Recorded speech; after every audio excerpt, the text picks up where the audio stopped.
আজ এই সান্ধ্যকালীন দলগাঁও সৎসঙ্গ কেন্দ্র দ্বারা আয়োজিত সৎসঙ্গে উপস্থিত পরম প্রেমময় শ্রী ঠাকুর অনুকূলচন্দ্রের পুত পবিত্র বাধাধারী কর্মীবৃন্দ, শ্রদ্ধারিষ্ট প্রাণেশু ভক্ত পবর দাদা, শ্রদ্ধা ইষ্ট স্বার্থ প্রতিষ্ঠা পরেশু ভক্তিবতী মা, প্রতি প্রত্যেককে আমার প্রণাম এবং ইষ্ট আগরঞ্জিত জয়গুরু জানাই। আমার শ্রদ্ধা ইতি বিশ্বাস মা কালকে আমাকে ইষ্ট প্রসঙ্গ করার কথা বললেন। নিজের বাড়িতে নিজের বাড়ির ছেলে বাড়িতে ইষ্ট প্রসঙ্গ করতে হয় পরিস্থিতি। আমি তো দলগাঁয়েরই মানুষ, দলগা সবাই আমার বাবা মা ভাই বোন সব, আমিও সেখানেই বড় হয়েছি। এই যে আমার সুশীল দা সঙ্গীতটি করলেন, এই সুশীল দাও মানে হাত ধরে আমরা মোটামুটি ঠাকুরের পথে চলেছি। ছোট থেকেই ওই সৎসঙ্গে তার সঙ্গে যুক্ত হতাম। তিনি অগ্রজ ভূমিকায় থাকতেন, আমরা পিছনে বসে তার সঙ্গে থাকতাম সব সময়। তিনি ঠাকুরের প্রার্থনায় নিয়ত করতেন, সেই ছোটবেলা থেকে প্রার্থনায় তিনি সাধারণত করতেন আর কি। আমরা দেখেছি হারমোনিয়াম বাজে, তদানীন্তনকালে তো আর হারমোনিয়াম বাজানোর লোক ছিল না। আমার শ্রদ্ধা সুশীল দা ওই তখন হারমোনিয়াম বাজিয়ে মানে প্রার্থনা করতেন, আমরাও তার সঙ্গে সঙ্গ দান করতাম, কোনোদিনই মিস করতাম না, আমি সব সময় তার সঙ্গে থাকতাম।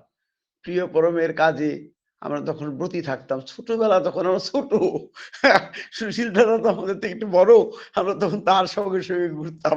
আমরা কয়েকজনে মিলে আমরা কয়েকজন, এই যেমন ইতিমা আছে, ইতিমার দাদাও ছিল, মানে ইতিমার স্বামীর দাদা আর কি, পবিত্র বিশ্বাস, সেও আমাদের সঙ্গে, আমি পবিত্র, স্বপন সাহা, সুশীল দা, সুভাষশীল, এরকম ৬-৭ জন ৮ জন, মানে সবসময় থাকতাম প্রস্তুত যে ঠাকুরের কাজ করতে হবে, ঠাকুরের সৎসঙ্গে যেতে হবে, ঠাকুরের ইষ্ট প্রসঙ্গ করতে হবে, পরম পিতার কথাই বলতে হবে, এবং সৎসঙ্গে মানুষকে জড়িত করতে হবে, তার দীক্ষা, তার দীক্ষা কাজ, দীক্ষা কর্মে এগিয়ে যেতে হবে। আমরা তখন ধরেন চাকরি বাকরি নাই তো, পড়াশোনা করতাম সেই সময়। সুশীলদা আবার একটু শান্ত মানুষ, আমরা একটু আবার অন্যরকম তো, তাই রাত্রে করতাম, রাত্রে আমরা যাদন পরিক্রমা করতাম। আর আমাদের সমান্তলে মানুষ, প্রায় মানুষই বাঙালি যারা আছে সাধারণত সবাই ব্যবসা বাণিজ্য করে খায়, ছোট মোটো ব্যবসাদার সবাই, কেউই অত বড় লোক নেই, তাই সবাই মানে ছোট মোটো ব্যবসা করে খায়, প্রত্যেকেই ওই দোকান টোকান ব্যবসা বাণিজ্য নিয়ে ব্যস্ত থাকি। জীবনের কথাই দিয়ে একটু শুরু করি, পরে বলবো ঠাকুরের কথা। তাই জীবনটাও তো ঠাকুরই দেওয়া দান, তিনি তারই তো দয়ার দান। তাই তো ঠাকুর এক জায়গায়, একদিন ঠাকুরকে প্রশ্ন করলো, আমার পুষ্প মা বলে একজন মা ছিলেন, তিনি প্রশ্ন করলো, ঠাকুর আমি কে? আমি যে পৃথিবীর বুকে, আমাকে দেখতে পাচ্ছেন, আমি কে? তখন ঠাকুর বলেছিলেন, পরম কারণিক যিনি, পরম উৎস যিনি, তারই উৎসৃষ্ট আমি, তারই একটি কিরণ তুমি, একটি কিরণ আমি, আর একটি কিরণ সেই ছায়াপথ ওই সব। তার মানে কি বললো তাহলে? আমি কে? আমি হলেন পরম কারণিক যিনি, বিশ্ব স্রষ্টা পুরুষ যিনি, জগতে যিনি, যাকে অধিপতি বলা হয়, বিভু বলা হয়, সমস্ত কিছুর উপর যা সহজাধিপত্য আছে, গাছপালা, কীট পতঙ্গ, জীব জন্তু, পশু পাখি, ধুলিমালি, ধুলি মাটি, পাহাড় পর্বত, আকাশ পাতাল, যাদেরকে আমরা বলি সাধারণ ভাষায়, সমস্ত কিছুর মালিক যিনি, যার অধিপতি, তাকে বিভু বলা হয়। আর সেই বিভুই পরম কারণিক তিনি, আর তারই উৎস যিনি, তারই উচ্ছিষ্ট আমি। ঠাকুর বললেন যে তার উৎস, জগতের সমস্ত কিছু যার ভিতর সহজ উচ্চারিত, জগতের সমস্ত ভালোবাসা কর্ম যার ভিতর সহজ উচ্চারিত, পরম পিতা শ্রী ঠাকুর অনুকূলচন্দ্র। আর ঠাকুর তখন বললেন যে তারই উৎস আমি, যিনি তারই উৎসৃষ্ট তিনি আর কি, তারই একটা উৎসৃষ্ট তিনি, তারই একটি কিরণ তুমি, একটি কিরণ আমি। তাহলে তিনি একটি কিরণ, আর ঠাকুর অনুকূলচন্দ্র সেই পরম কারণিক পুরুষ যিনি, তার উৎসৃষ্ট তিনি, তারই একটি উৎস তিনি। আর কি বলেন আমাদেরকে? যে তারই একটি কিরণ তুমি, কিরণ তুমি, আর একটি কিরণ আমি, আর একটি কিরণ ওই ছায়াপথ, ওই তারা, ওই সব। তাহলে আমি যদি একটি কিরণ হই, তারই একটি কিরণ যদি ঠাকুর হন, আমি আর তারই একটি কিরণ যদি আমি হই, তাহলে সেই পরম কারণিক পুরুষের একটি কিরণ যদি আমি হই, একটি কিরণ যদি ঠাকুর হয়, তা আমিও আর ঠাকুরের আত্মার কোনো পার্থক্য নেই। তিনি পরম পুরুষ, আমি সাধারণ মানুষ রূপে পৃথিবীর মুখে জন্মগ্রহণ করেছি। ঠাকুর নিজে বলে গেলেন তুমি একটি কিরণ আর আমি একটি কিরণ। তাহলে আমি ওই জন্যই ঠাকুরের আত্মাই, ঠাকুর যে আমাদেরকে পরমাত্মা আর আত্মার কথা বলেছেন, তিনি হচ্ছেন পরমাত্মা, তারই তরাঙ্গিত আত্মা আমরা, তারই সূক্ষ্ম তরাঙ্গিত আত্মা আমরা। তাই পরম প্রভু হচ্ছেন পরমাত্মা আমরা। যাই হোক, যে প্রসঙ্গে আমি বলতেছিলাম, তারপর আমরা করতাম কি, ওই সন্ধ্যাবেলা হলেই, রাত্রি 10টা বাজলেই কি করতাম, ঠাকুরের কাজ করতে হবে। তো দিনের বেলায় তো সব হাটে বাজারে গিয়েছে, তো তারা তো আর সময় নাই, আর তারা আসতেও পারে না, সময়ও পায় না। হ্যাঁ, তো ঠাকুরের কথা শোনেও না, বুঝেও না। তো আমরা এই বন্ধু বান্ধব মিলে 4-5 জন মিলে রাত্রি 10টার সময় যেতাম মানুষের বাড়ি বাড়ি ঠাকুরের কাজ করার জন্য, দীক্ষার কাজ করার জন্য। সুশীলদা কোনোদিন থাকতেন, সুশীলদাকে নিতাম না। সুশীলদা আমার শান্ত প্রবৃত্তির মানুষ, ঠান্ডা মানুষ, শিক্ষক মানুষ, তাকে নিয়ে যেতাম না, না করতাম না, আপনাকে যেতে হবে না, আমরা যাব। তো আমি আর আমার সঙ্গে সে প্রবল শাহ আছে, আরো আছে বন্ধু বান্ধব 2-4 জন, তাদেরকে নিয়ে আমরা বেরিয়ে পড়তাম ঠাকুরের ইষ্ট করবে গিয়ে আমরা যাই। কোনো গ্রামে গেলাম, একটি গ্রাম আছে আশেপাশে আমাদের, সেখানে গিয়ে দেখছি সবাই খেয়ে দিয়ে ঘুমিয়ে পড়েছে। এই দরজা ঢুকে বের করে নিয়ে আসতাম, এই ওঠ, হ্যাঁ বলে বলতাম আর কি। আমরা তখন ঠাকুরের কাজ করি একটু অন্যরকম ভাবে আর কি। উঠলো, তারপরে বললাম কাল সকালবেলা পরম দয়াল চিঠি ঠাকুর অনুকূল চন্দ্রের দীক্ষা হবে, তারা সবাই তুই তোর বউকে নিয়ে মন্দিরে যাবে। তখন ছোট মোটো সনের একটা ঘর, কোনো মতো একটা মন্দির আছে আর কি, কোনো মতে বাঁশের খোটা, খেরের ঘর, ছোট্ট একটা ঘর আর কি। একখান থেকে একজনের ঘর একটা দিছে, সেই ঘরটাকে এনে এখানে দাঁড় করি, ওখানে কেন্দ্র তো কিছুই না, ঠাকুরের ফটো টটো রেখে ওখানে আমরা প্রার্থনা করি, মাটি আছে আমাদের সেখানে, কেন্দ্রের মতো আছে, সেখানে যাবে, দীক্ষা হবে। তো এমনি করেই রাত্রে ঘুরে ঘুরে আমরা 2-4 জন করতে করতেই বেশ কিছু, বেশি মানুষ তো নেই দলগা অঞ্চলে, তাদের মধ্যে দীক্ষার প্রচার করতাম। আর সুশীলদা শান্তভাবে মানুষকে সেইভাবে ঠাকুরের কথা বলতো, তারাও দীক্ষা দিতেন, আমরাও এইভাবে দীক্ষা, তখন প্রচার হচ্ছিল অনেক। আর সব জায়গায় তো নরম কথায় গলে না, কোনো কোনো জায়গায় গরম কথা বলতে হয়। এমনি করে পরম পিতাকে প্রতিষ্ঠা করার একটা একান্ত চেষ্টা আমাদের মধ্যে ছিল তখনকার যুগে, এই দলগা অঞ্চলে। তখন না হলে দলগা সৎসঙ্গী থাকতো না, এমন একটা পরিস্থিতি ছিল যে তখন যখন সৎসঙ্গের প্রভাব শুধু কয়েকটা ফ্যামিলির মধ্যে ছিল। এখন আস্তে আস্তে অনেক বড় হয়েছে, কত সুন্দর মন্দির হয়েছে, কত সুন্দর বড় উৎসব হলো, অনেক মানুষ তার সঙ্গে যুক্ত হয়ে পড়েছে। প্রত্যেকের পরিবারে আবার পরবর্তী জেনারেশনরা তারই শ্রীচরণ প্রান্তে যুক্ত হয়ে নিজের জীবনকে ধন্য করার চেষ্টা করছে। প্রত্যেকটি ছেলে মেয়ে যেন আবার নতুন করে জেগে উঠেছে পরম পিতার নামে, তারা যেন ঈশ্বরের পথে চলার একটা আকুতি নিয়ে এগিয়ে যাওয়ার একটা যেন প্রেরণা পেয়েছে। কোথার থেকে? সেই অবিন দাদার কাছ থেকে, পরম পূজ্য পাদ ও শ্রী শ্রী আচার্যদেবের কাছ থেকে তারা একটা প্রেরণা নিয়ে এগিয়ে চলছে, যে জীবনের পথে ঠাকুরকে নিয়ে, মাথায় করে নিয়ে ঈশ্বরের পথে তারা এগিয়ে চলছে। খুব ভালো লাগে এখন গেলে। সেদিন উৎসবে যে গেলাম, যিনি উৎসব হয়েছে, বিরাট আকারে উৎসব হয়েছে, কি ভালো লেগেছে তার তো আর বলে শেষ করা যাবে না। যাই হোক, কথা জীবনের কথা তো বললে আর শেষ নেই। ওখান থেকে পরবর্তীকালে আমাকে চাকরি সূত্রে তেজপুর আসতে হলো। সেভাবে আস্তে আস্তে একটু আমি যেন একটু দূরেই সরে গেলাম, কারণ আমি আবার এদিকে এসে সৎসঙ্গ, এখানেও সৎসঙ্গের বহুত প্রসার আছে। এখানে একটি বহুত বড় মন্দির আছে, সৎসঙ্গ মন্দির, বা আসামের একটা অন্যতম মন্দির তেজপুর মন্দির, সেখানে সঙ্গে যুক্ত হয়ে পড়লাম। এখানে অনেক গুরু ভ্রাতা আছে এবং অনেক দীক্ষা হয় এখানে, সেইভাবে তাদের মধ্যে জড়িয়ে পড়লাম। চাকরিও তো করি, তার মধ্যে ঠাকুরের কাজও করি। এমনি করতে করতে যেন একটা ভালো একটা পরিবেশ পেয়ে গেলাম। সব গুরু ভাইয়ের সঙ্গে যখন যুক্ত হতে পারলাম, দেখলাম আমার কত আপন মানুষ এই জায়গায় পড়ে আছে, তাদেরকে আপন করে নেওয়ার কি, তাদের কি অপরিসীম ভালোবাসা, কি তাদের নিয়ে চলা। এই যে আমার দেবজিৎ দত্তদা প্রার্থনা করলেন, এই আমার এত প্রিয় মানুষ, যে তাদের পাড়ায় যখন সৎসঙ্গ হবে বা ভালো মন্দ সবকিছু তিনি আমাদের সঙ্গে আমরা শেয়ার করি। আমরা গুরু ভাই সবসময় আমাদেরকে ডেকে নেন, আমরাও যাই, একটু দূরে থাকি, একটু আমরাও যাই সেখানে গিয়ে প্রিয় পরমের কর্মে নিজেকে ব্যাপৃত রাখি। এবং ইষ্টকর্ম করা সবসময় একটা যে ভাব মনের মধ্যে জেগে ওঠে, এখানে একটা পরিবেশ আছে, সৎসঙ্গের একটা পরিবেশ আছে তেজপুরে। এখানে পরম দয়াল শ্রী ঠাকুর অনুকূল চন্দ্রের বহু লোক আছে, তো সবাই যখন আমরা সৎসঙ্গে যাই একটা আনন্দ মুখর পরিবেশ সৃষ্টি হয়, সবাই সেখানে গিয়ে একটা আনন্দ পাওয়া যায়। আমি প্রায়শই যাই, মিস করি না, আজকেও ছিল, কিন্তু ইতিমাকে কথা দিলাম তো তাই গেলাম না, আজকেও সৎসঙ্গ ছিল। যাই হোক, এমনি করেই আমরা ঠাকুরের পথে চলার একটা চেষ্টা করছি। আর আমরাও কি ভাগ্যবান যে তারই দয়ায় আমরা ওই তেজপাড়া এমন জায়গায় এলাম যেখানে ইষ্টকে নিয়ে চলা যায়, সারা দিন রাত ইষ্ট করবে বিবৃতি থাকলেও সময় আরো লাগে, এমন একটা ভাব। খুব সুন্দর পরিবেশ। আসামের পরিবেশের মধ্যে এটা একটা অন্যতম পরিবেশ, পরম পিতাকে মানে নিয়ে মাথায় করে চলা। বহুত পুরানা মন্দির তো, তাই এখানে আমাদের শ্রদ্ধেয় স্বর্গত রায়মন দাসদা, আমাদের শ্রদ্ধেয় মনু দা, এবং অনেক আছে আরো এরকম তদানীন্তনকালে গুরু ভ্রাতা ঋত্বিক দেবতা অনেক আছেন, তারা এই সৎসঙ্গটাকে ধরে রেখেছেন, তারা জীবনের পথে এগিয়ে নিয়ে যাওয়ার জন্য আমাদেরকে সবসময় উৎসাহ প্রদান করেন। আজও আমাদেরকে বলেন, বলক যাও কাম করি, ঠাকুরের কাম করি বলাইব, এইরকম একটা ভাব এদের মধ্যে আছে, আমাদেরকে সবসময় নিয়ে চলার একটা চেষ্টা এদের মধ্যে আছে।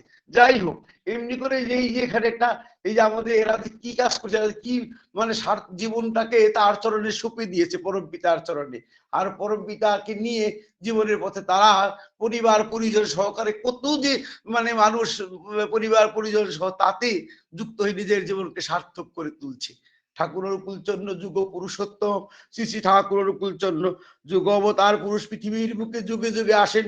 যখন মানুষের আকুল আর্তনাদ করে, যখন মানুষ বিপন্ন হয়ে পড়ে, তখন তাকে আকুল আর্তনাদ করে, হে প্রভু তুমি কোথায় আসো, তাইমাম তাহিমাম, তখন সবাইকে আমাদেরকে সবাইকে রক্ষা করো। সারা বিশ্ব জুড়ে যখন দাবানল, যখন চারিদিকে যুদ্ধ বিগ্রহের দাবানল, যখন সুখ শান্তি হারিয়ে যায়, পিতা পুত্র সতী সন্তানের মধ্যে সম্পর্ক ভালো থাকে না, স্বামী স্ত্রীতে যখন সম্পর্ক ভালো থাকে না, যখন সারা বিশ্বে একটা দাবানলের সৃষ্টি হয়, তখন সাধারণ আর্ত মানুষ যারা তারা পরম পিতাকে প্রার্থনা করে, হে প্রভু তুমি কোথায় আছো, দয়া করে তুমি এই ধরাধামে নেমে এসো, পরিত্রাণায় সাধু নাম বিনাশায় দুষ্কৃতাম ধর্ম সংস্থাপনার্থায় সম্ভবামি যুগে যুগে। তুমি আমাদেরকে পরিত্রাণ করতে এই জগতের বুকে তুমি নেমে এসো প্রভু, এসে আমাদেরকে পরিত্রাণ করো। তাই ঠাকুর বললেন, ধর্ম যেখানে বিপাকী বাহনে ব্যর্থ অর্থে ধায়, প্রেরিত তখনই আবির্ভূত পাপী পরিত্রাণ পায়। আমার পরম দয়াল তখন পৃথিবীর বুকে দয়া করে নেমে আসেন। এবার তিনি এবার অধিপতি, সারা বিশ্বের অধিপতি বিভু রূপে এবার জগতে তিনি নেমে এসেছেন। এই চূড়ান্ত চরমে চরম তাই কলকি, ঠাকুর বলেছেন চরমে চরম তাই কলকি। আর সেই কলকি অবতার যেখানে চরম পুরুষ পৃথিবীর বুকে, তাকে নেমে আসতে হলো পরিত্রাণায় সাধু নাম, সজ্জন ব্যক্তিকে রক্ষা করতে তাকে ধরাধামে পৃথিবীর বুকে আসতে হলো। এবার শ্রেষ্ঠ অবতার, সর্বশ্রেষ্ঠ অবতার রূপে তাকে পৃথিবীর বুকে এসেছে তিনি। 18তম স্তরের পুরুষ এবার পৃথিবীর বুকে এসেছেন। শ্রী শ্রীমন্ত শঙ্করদেব তার গ্রন্থে বলেছেন যে যে কৃষ্ণময় অঙ্ক বলি করু, কারণ কৃষ্ণ যিনিবার তোর অস্ত্র ধরিব লাগিছে, হ্যাঁ তাতে হে কৃষ্ণময় অঙ্ক বলি করু, পূর্ণ অবতারে অস্ত্র ধরিব না লাগে, দেওয়ার মুখর কথা মানুহর পাখণ্ড গুণ বাগে। অর্থাৎ তিনি বললেন যে কৃষ্ণকেও আমি আংশিক অবতার বলি, কারণ তিনিও বাঁচার জন্য অস্ত্র ধারণ করতে হয়েছে। আর অস্ত্র ধারণ করতে হয়েছে, পূর্ণ অবতারে অস্ত্র ধরিব না লাগে। পূর্ণ অবতার যে পৃথিবীর বুকে আসেন, তার অস্ত্র ধারণ করার প্রয়োজন নাই, তার মুখের কথায় মানুষের পাষণ্ড গুণ দূর হয়ে যায়। তাই তো আমরা ঠাকুর কোথায় বসে আছেন, আচার্যদেব কোথায় বসে আছেন, আমার পূজ্যপাদ গোবিন্দা কোথায় বসে আছেন, আমার শ্রী শ্রী বরদা শ্রী ঠাকুর কোথায় বসেছিলেন, আমরা তার চরণে যুক্ত হয়ে তার চরণে দীক্ষা গ্রহণ করে, তার চরণে বসে আমরা সস্তনী ব্রত ধারণ করে, আমরা মাছ মাংস পেঁয়াজ রসুন, ইভেন অনেক সবজিতেও বাধা আছে, সেগুলি সব ছেড়ে দিয়েছি। তিনি কি লাঠি নিয়ে বসে আছেন? না, ওই যে ভালোবাসার টান, কর্মে আনে সফলতা, জীবনে উত্থান। তার প্রতি ভালোবাসায় আমাদেরকে, তাকে আমাদের এত ভালোবাসা যে ঠাকুর তুমি বলেছ তোমার কথা যদি আমি জীবনে মেনে চলি তাহলে হয়তো আমার জীবন এবারকার জন্য সার্থক হবে। তাই রক্ত মাংস সংকুল পুরুষ যখন পৃথিবীর বুকে আসেন তখন নরদেহে আদিম উৎসলোকের সম্যক স্মৃতি, চেতনা ও সংস্কার অব্যাহত বহন করে। তাই নামই অর্থাৎ নামেরই মূর্ত বিগ্রহ, আর নামের মধ্যেই আছে সৃষ্টির আদি বীজ। তিনি ধরাধামে সেই নাম নিয়ে আসেন, সেই আদি নাম, সেই নাম নিয়ে আমাদের মধ্যে যখন বিলিয়ে দেন, আমরা যখন সেই নাম করতে থাকি সমস্ত লোভ মাস কাম ক্রোধ মদ লোভ মাসহ্য ক্রমান্বয়ে বিনায়িত হয়ে আমি তার ঊর্ধ্বে আমি উঠে থাকি। তার ঊর্ধ্বে উঠে আমার সমস্ত বৃত্তি প্রবৃত্তিকে আমি নিয়ন্ত্রণ করে তার সেই মতে আমার বৃত্তি প্রবৃত্তিকে চালিয়ে। বৃত্তি কামিনী কাঞ্চন নয়কো দোষের, যদি প্রেষ্ট স্বার্থী হয়, প্রেষ্ট স্বার্থে হানলে আঘাত ত্যাগ করা কি তার উচিত নয়? ঠাকুর বলেছেন। তাই আমার যে বৃত্তি প্রবৃত্তি গুলিকে আমাকে ঠাকুর ছেড়ে দিতে বলেননি, প্রেষ্ট স্বার্থে নিয়োজিত করতে বলেছেন।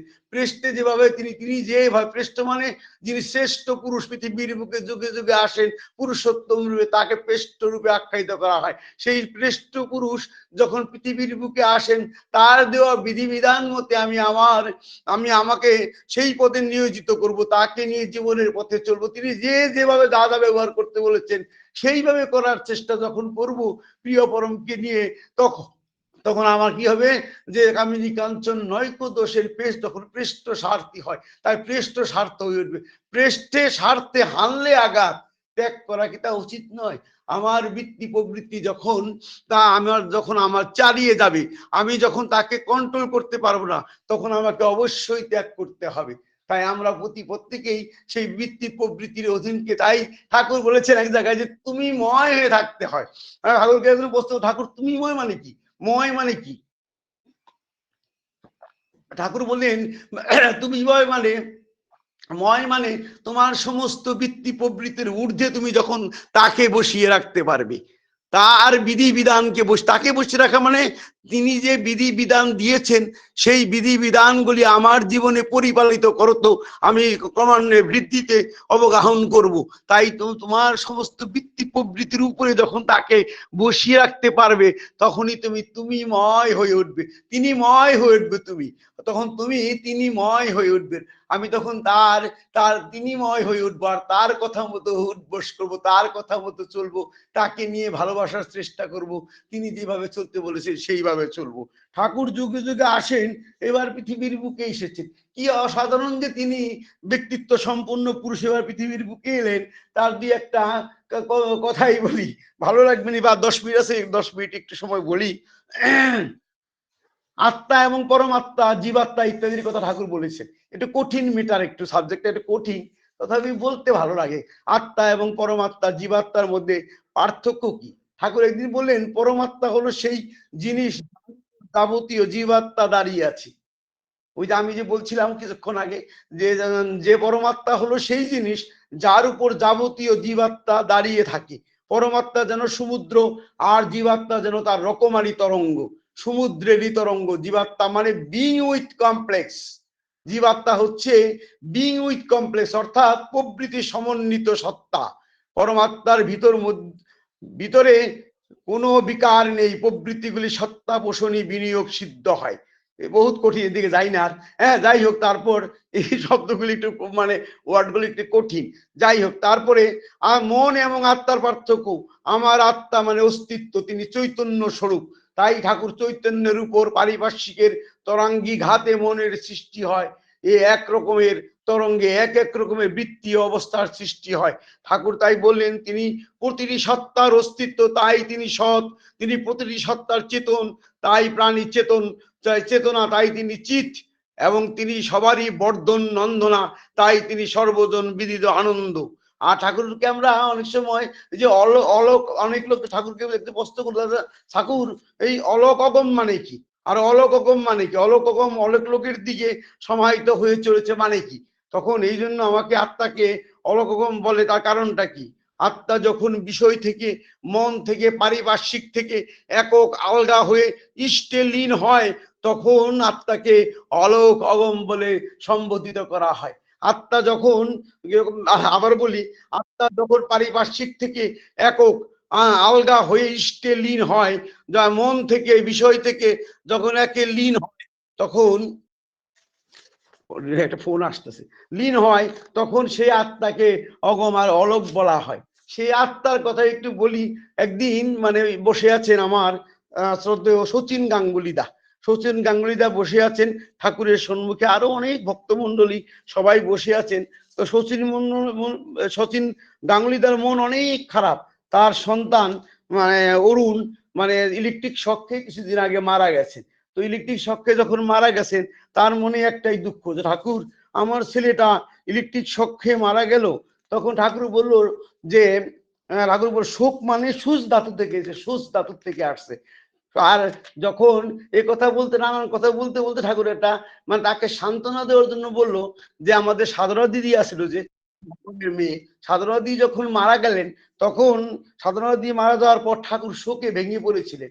আর তখন শ্রী শ্রী বড়মা, শ্রী শ্রী বড়মা দেখলেন তার স্বামী খুব শোকে আপ্লুত হয়ে পড়েছেন। তাই তিনি সেই যার ব্যক্তিত্ব যতখানি স্ট্রং, সে এনভায়রনমেন্টকে ততখানি নিয়ন্ত্রণ করতে পারে।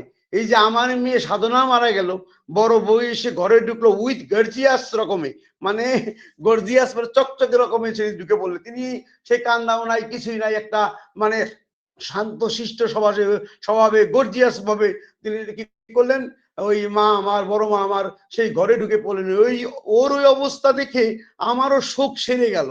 ওই সাধনা দিদি যে চলে গেলেন, বড় মার সেই অবস্থা দেখে ঠাকুরের শোকও চলে গেল, হ্যাঁ শোকও সেরে গেল। ওই যে তারপর বললেন অভিমন্য বধের পর অর্জুন শোকাবেগ হয়ে পড়েছিল। যখন অভিমন্য বধ হলো, তখন অর্জুন খুব শোকে আপ্লুত হয়ে পড়েছিলেন। আর ওই অবস্থায় শ্রীকৃষ্ণ আসলেন, অর্জুনকে উদ্দীপ্ত করলেন, যার ঠেলায় অর্জুন অক্ষয় নিশা ধ্বংস করে ফেললো।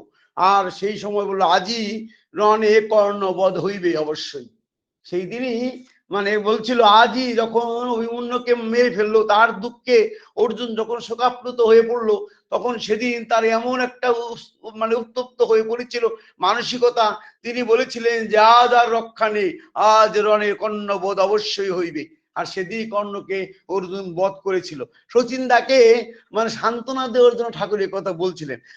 তখন ঠাকুরকে বললেন আমার মনে হয় যজন যাজন নিষ্ঠভীতি করলে কাটে মহাভীতি, এই শব্দটা ঠাকুর বললেন, এই শব্দটা এমন ভাবে না বলে আমার মনে হয় যজন যা নিষ্ঠভীতি করলে কাটে বহুত ভীতি, এটা লিখলে ভালো হতো নাকি। শচীনদারই জিজ্ঞাসা করলো। তখন শচীনদা বলল আগে মহাভীতি মানে কি?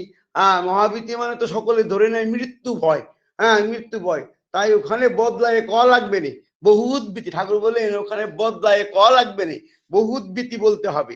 যজন যাজন নিষ্ঠভীতি করলে কাটে বহুত ভীতি। তার মানে মহাভীতি মানে কি? মহাভীতি মানে বড় বড় ডেঞ্জার, মানে বোমা পড়া ঠরা এইসব বুঝায়। আর হচ্ছে মহাভীতি। আর মানে তখন বললেন তাহলে ওই অ্যাক্সিডেন্ট গুলো কি এর মধ্যে পড়ে? যখন জিজ্ঞাসা করলেন, তখন তিনি সম্মতি সূচক ভাবে ঘাড় কাত করে বললেন হ্যাঁ এগুলিও এর মধ্যে পড়ে। সচিন্দা নিজের পুত্রের অকাল মৃত্যুর কথা শ্রী ঠাকুর কাছে বলছিলেন, কি কর্মফল অমোঘ, তাই বললেন। হ্যাঁ যার সচিন বললেন, আমি তখন ঠাকুর বললেন আমি ওই যখন সুশীলা মা আমাকে জিজ্ঞাসা করতে এলো যে অরুণের চাকরি হয়েছে, তখন আমি ওকে বারে বারে বলেছিলাম তোর ছেলেকে পাঠাস নে, ওখানে চাকরি করতে পাঠাস নে। তখন সুশীলা মা বলছিলেন ঠাকুর আপনি কি বলছেন, ও সরকারি চাকরি পেয়েছে, ওকে আপনি মানা করছেন যেতে। তখন ঠাকুর বলেছিলেন ও আমার এখানে থাকবে, আমার এখানেই কাজ করবে, ওকে যেতে হবে নি। হ্যাঁ ওকে যেতে হবে না, ও আমার এখানেই থাকবে, আমার হয়ে কাজ করবে, আমার সঙ্গেই থাকবে। হ্যাঁ কিন্তু আপনার সুশীলা মা তো সে কথা শুনলো না, তাকে পাঠিয়ে দিল।